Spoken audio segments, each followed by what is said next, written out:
Hi folks, this is the second video for the Advanced Higher Maths Differentiation Unit. Today's lesson is going to have a little look at applying the chain rule for a wider range of functions. Forgive the bad spelling. And this is the chain rule hasn't changed from higher. It's just that you're going to apply it to really just more challenging functions in a sense. You're also really going to use slightly different notation for it. So we simplify it quite a lot at higher, and we're going to sort of sophisticate it a little bit more in terms of the notation you're using for higher. So what am I looking for from this lesson? Really what we want to do is know that for some functions the method used at higher is still acceptable. So that's important. And we'll go over a little bit the method that we used at higher, just so you're aware. But for some functions that method is still okay. What we are going to focus on is a Leibniz notation for the chain rule, and how to interpret it and how to use it.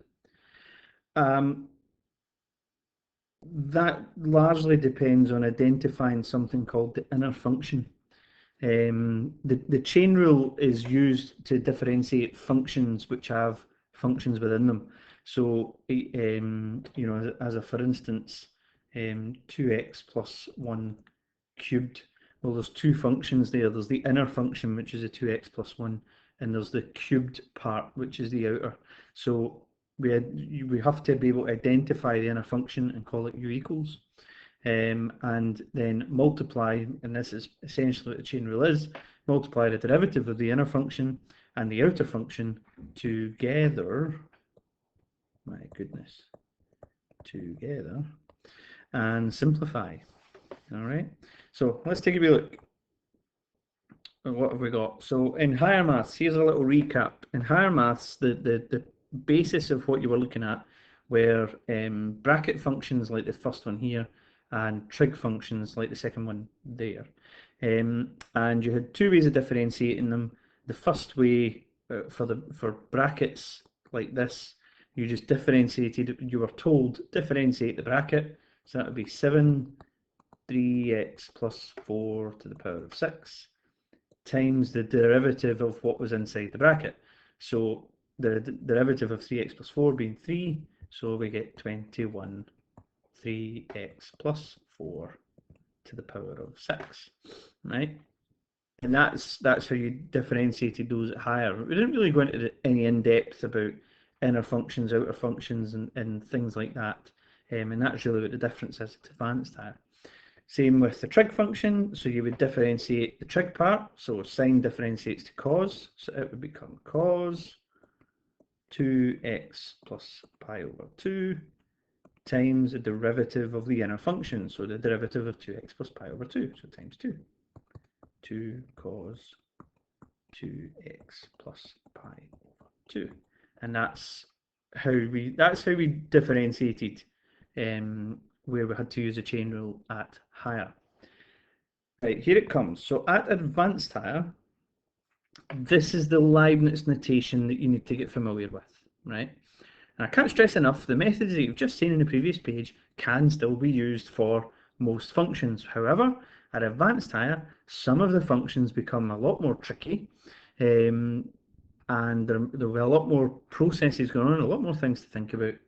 And what you really need to do is use this sort of formal notation, and really what it does is just helps keep you right. It's not any different to how you've been told at higher, it's just the way you're going to write it down is different. Okay, so basically the chain rule is to find dy by dx using the chain rule, you do dy by du times du by dx. Okay, and what that is essentially the inner function, the derivative of the inner, so we could call it d by dx for the inner, the derivative of the inner, times d by dx, the derivative of the outer, right? And if you look at the last example, that's essentially what we're doing, times the derivative, timesing the derivative of the outer function. So 7 times the bracket to the power of 6 is the outer function, times the derivative of the inner function, 3x plus 4. So that is essentially what we're doing, but this notation is going to help keep us right, and it's something you have to learn that's not given to you in a formula sheet. So let's have a little look at these. So let's have a look. I meant to put that box away. Right. Let's have a look at these. Before I do them, let's have a wee think. I meant to mention to you in the other day about the different types of notes that are on the Google Classroom, and I've put a set of notes on there that are blank for you to fill in the examples, and a set of notes on there with the examples filled in. It's up to you which one you want to use. I'll probably just keep posting both of them, but I could maybe do with a little bit of feedback. So if you could drop me a little email that says, yeah, I prefer using the blank ones, keep doing them. It's just that the notes that I have the examples filled in, and it's taken me a little bit of work to obviously take the solutions and examples out, save different versions and put them in the PDF. So if nobody's going to use them, I'll stop doing that. So I could do a little bit of feedback. If you're using the blank versions and then filling in the notes yourself, drop me a wee email to say that you are, and then I'll know people are doing it, and then it'll be worthwhile when we keep going. So hopefully you're okay with that. So let's have a wee look. These are the same two examples that we did using the quick way, and what I thought would be helpful is that if you can do it the quick way for 3x plus 4 to the power 7, you should be able to do it using the Leibniz notation on the other page. There we go. Let's get rid of that. Back to here. Right. So y equals 3x plus 4 to the power 7. Right. The inner function is the bit inside the bracket, and we're going to say let u equal 3x plus 4. And what that does straight away is implies that y, so the overall function, is going to be y equals u to the power of 7. Right? So now what you've done is you've split it into your inner and your outer. Right? So let's find the derivatives. Du by dx, well, that derivative is just 3. Dy by du, that derivative is 7u to the power of 6. And so using the chain rule, we have dy by dx equal to dy by du, 7u to the power 6, times du by dx. So 21u to the power 6. The only thing you have to do is, because this is dy by dx, then your final answer has to be back in terms of x. But that's okay, because we know that we defined u up here as 3x plus 4. So we're just going to change that straight away to 21 lots of 3x plus 4 to the power of 6. Job done. Right?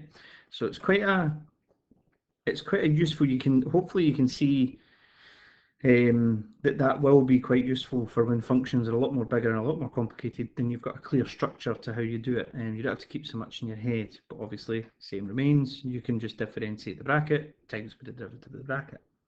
Let's do it for this one. The inner function is 2x plus pi over 2. So that's our u.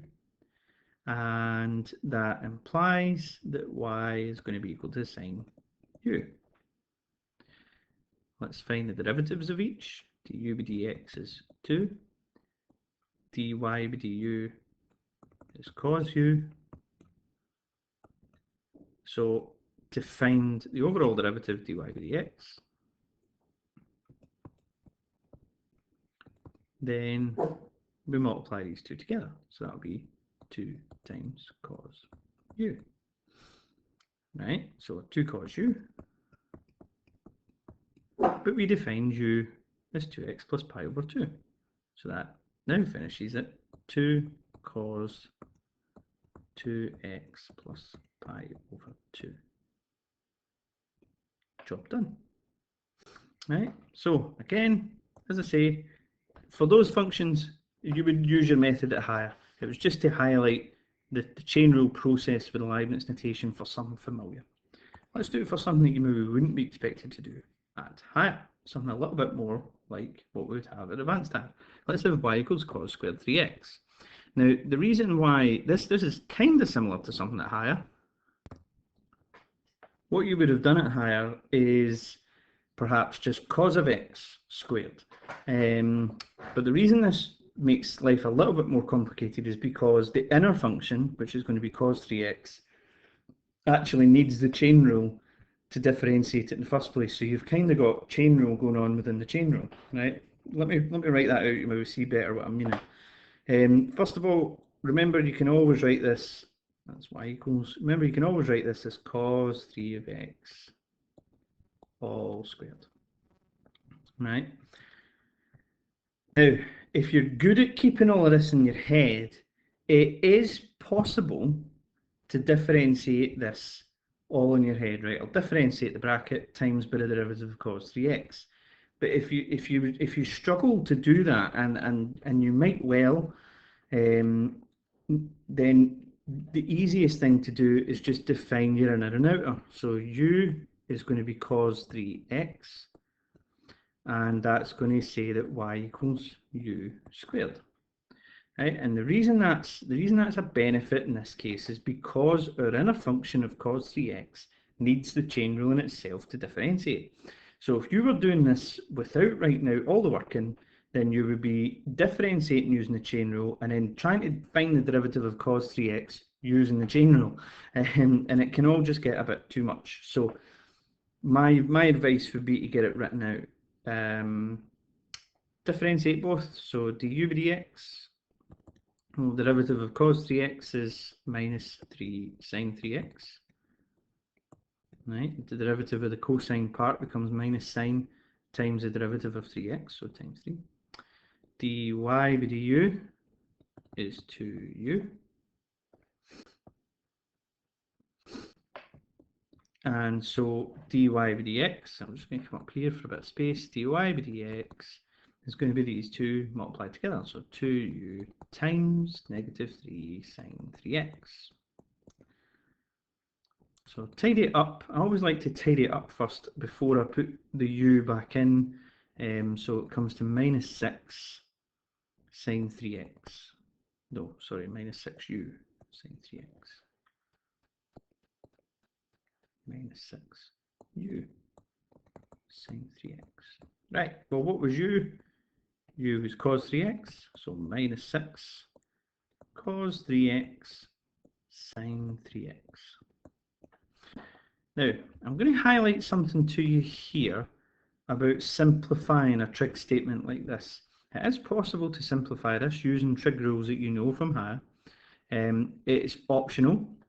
You don't always have to do it, but it can be helpful to know how to do it, because sometimes when you're checking the answers and things like that, perhaps you may be checking the answers in a marking scheme, you may be looking at answers in the examples that I post, things like that, then it might have the simplified answer and you won't know that you've actually got it right. So I'm going to simplify this. Remember the double angle formula? Remember at higher we said that sine 2x was equal to 2 sine x cos x, and that double angle formula was for halving angles.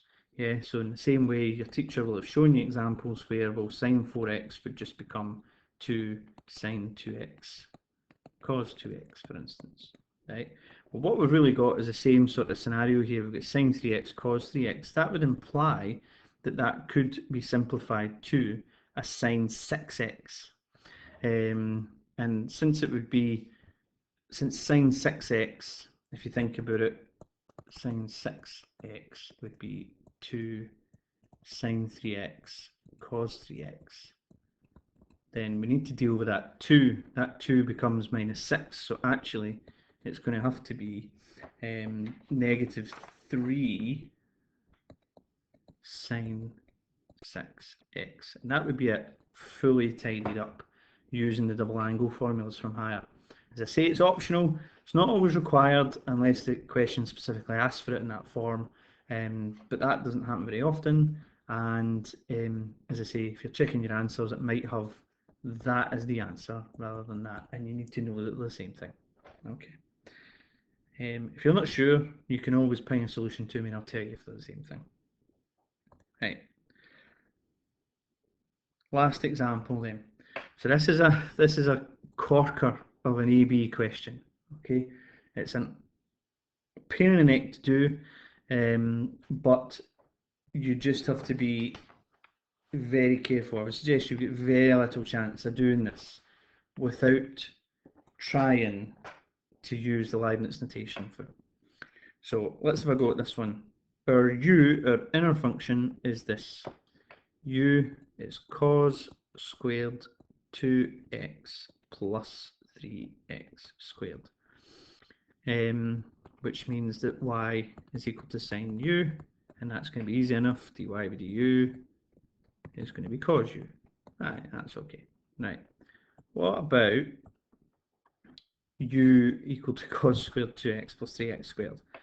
Now obviously, because of this term, that in itself needs a full chain rule process. That's very like the last example.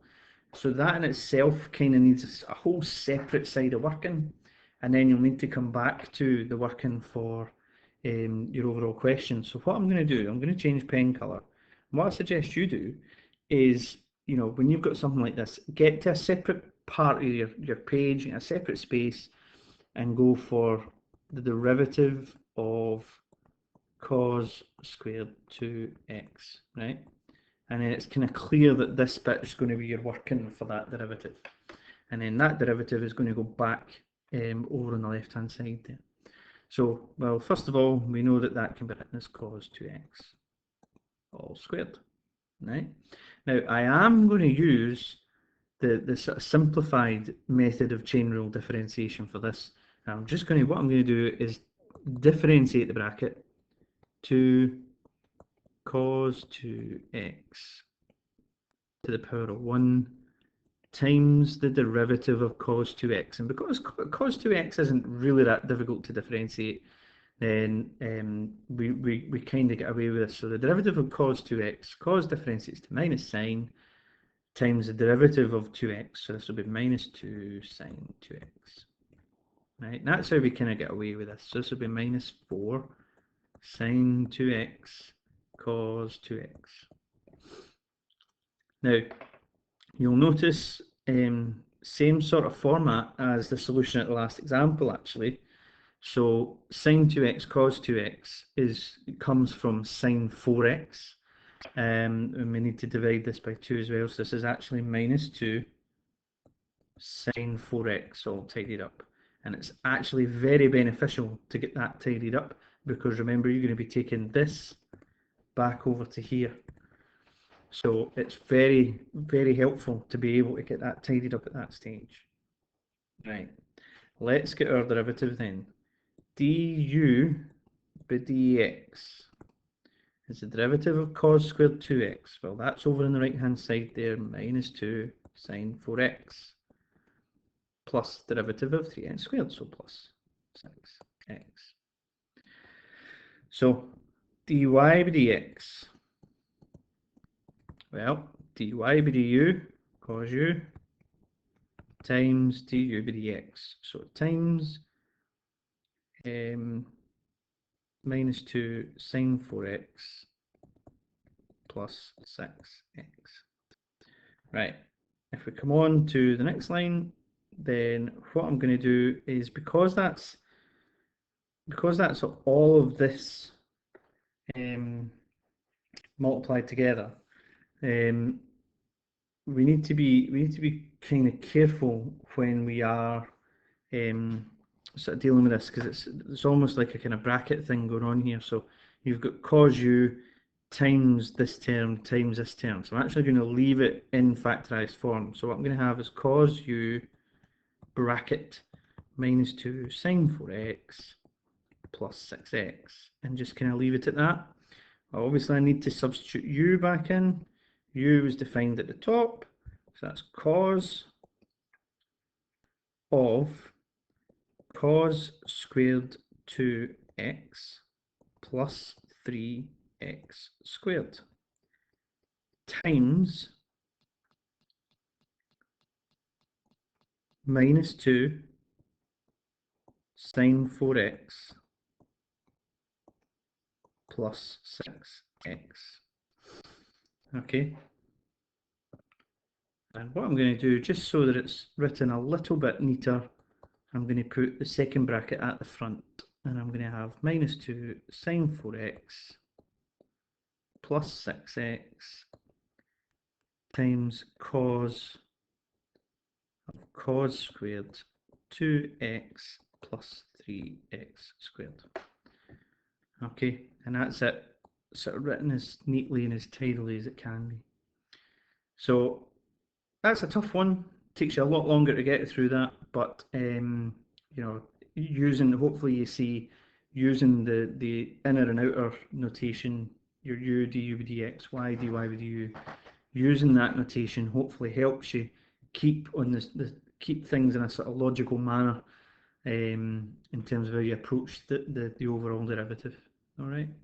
So with this video goes a worksheet, an exercise out of the Lecky and Lecky textbook. I've posted the answers within that worksheet as well for you to check. If you're not sure, if you're not getting the right answer, please send me the solution, and I'll take a wee look. And remember to post pictures of your completed work into the Google assignment hand-in so that I can take a wee look and see how well you're getting on. All right. So thanks for watching. Hope that's been helpful.